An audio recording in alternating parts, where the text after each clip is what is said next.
So ayun mga kapindot, welcome back sa aking YouTube channel Kapindot Moto TV. For today's video mga kapindot, ay meron lang akong isi-share sa inyo. Itong hawak-hawak ko na ignition switch mga kapindot, ay pang sasakyan to. Yan, pang sasakyan to, pang 6 wheel, 10 wheels, ayan, pang tractor. Yan, tatlong paalang to mga kapindot. So ito, gagamitin ko ito kay Beperman 150. Kung makikita nyo mga kapindot, ito yung stock na susian ni Beperman. So, ito yung ano niya, connection sa likod. So, nagka-problema na, nagka-pulbura na. Sa sobrang tagal na nito, 5 taon na ito mga kapindot. Kaya minsan, pagka nananakbo ako, kusa na siyang namamatay. Tapos pagka sinusi mo, matagal bago mag-on. No, namamatay-matay. Tapos pagka ilak mo naman, napakahirap na tanggalin ng susi. Kaya bumili ako nito mga kapindot. Itong susian na to. Yan. Maganda to mga kapindot, matibay. Ano. So tatlo lang ang paa niya. So may nakalagay dito mga kapindot. One.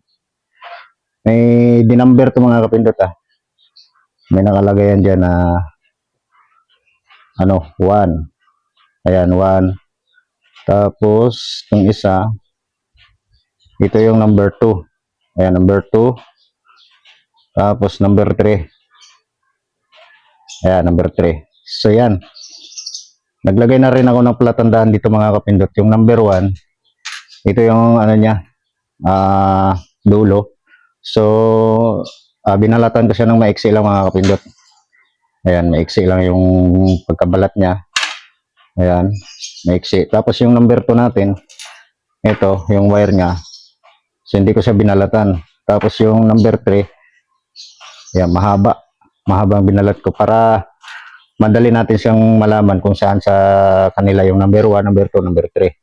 So yan, mas maganda itong gamitin mga kapindot sa mga naka-battery operated na yung mga motor, no? Gaya ng TMX 125 Alpha, Rossi 125, 150, yun mga naka-primary pa yun, naka-primary coil. Pero kung naka-battery operated na mga kapindot yung motor nyo, plug and play lang ito mga kapindot. Mamaya ipapakita ko sa inyo kasi ikakabit ko to kay Beperman na naka-battery operated na yung CDI niya, gawa ng nasira yung primary coil niya, kaya kinonvert ko sa 4-pin na CDI. So ito yung stock niya na CDI. Yan, 6-pin yan. Yan, tinanggal ko na. Kinonvert ko na siya mga kapindot. Yan, so maganda ito mga kapindot. Matibay. Yan. Kung makikita nyo dito, ito yung ano niya, kasama niyang stock na susian mga kapindot. Tinanggal ko na para mas mabilis tayo mamaya pagkabit doon. Yan. Tapos itong diagram mga kapindot, ito yung sa mga ano, koneksyon ng naka-primary pa, yung kanilang motor. May nakalagay naman dyan, applicable unit, primary type TMX 125, Rossi 125, 150, all China motors na naka-primary drive pa. Ayan, ito yung connection niya mga kapindot. Kailangan nyo gumamit ng relay. Yan. Kailangan nyo gumamit ng relay. Kasi mga kapindot, kung isasalpak nyo lang to diretso, kaya kung gagayahin lang din natin yung connection nito kay Beperman na naka-battery operated na yung CDI, mapapaandar nyo pa rin yung hindi naka-primary. Pero pag pinatay nyo sa susian, hindi siya mamamatay, tuloy-tuloy pa rin ang andar. Kaya mamaya, sasabihin ko sa inyo kung paano to i-connecta sa naka-primary. So sa ngayon, dahil sa kaso ko ay naka-battery operated na si Beperman, so salpakan na lang itong mga kapindot at ipapakita ko sa inyo kung saan ito ikakabit na connection, itong tatlong wire. So tara mga kapindot, kabit na natin to.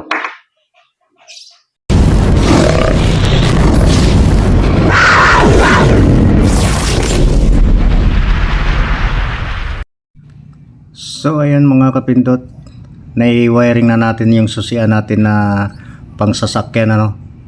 Yan.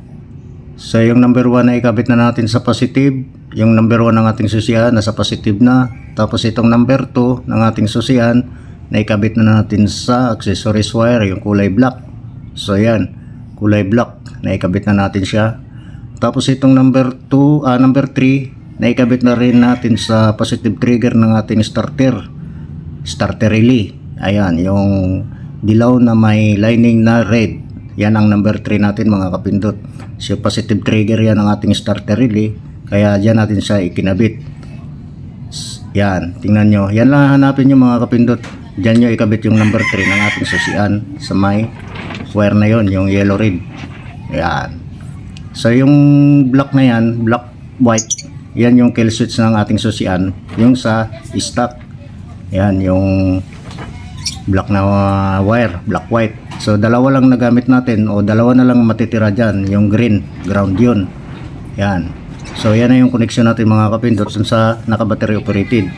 Tapos dito, yan kung makikita nyo, kinat ko sa gitna kasi gusto ko doon lang sa may susian ko siya mapapa-start, hindi na dito sa handlebar or dito sa starter switch. Yan, ayaw ko na siya dyan na i-start, pero pwede ko rin naman ibalik yan kung sakaling magloko rin yung susian. So ayan, kinat ko lang siya. Yan, pwede rin naman natin ibalik yan, pero gusto ko doon lang sa may susian para formado. So wala nang connection yan. Ayan. So ayan, testing natin mga kapindot. Ayan, naikabit ko na siya. Ayan, tapos naglagay lang ako ng ano dyan mga kapindot, rubber para sumikip, maipit doon sa lock. Yan, nag-DIY lang ako ng ano, parang washer niya. Ayan, may kasama yan na plastic, yung kasama sa susian para hindi siya maluwag. Ayan. So yun, i-on natin. Ayan mga kapindot, makikita nyo, nag-una, umilaw ng dashboard natin.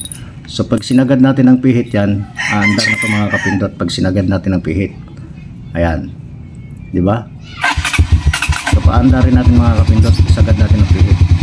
So ayan, kung makikita nyo o maririnig nyo, umandar na siya mga kapindot. Di ba? Astig, di ba?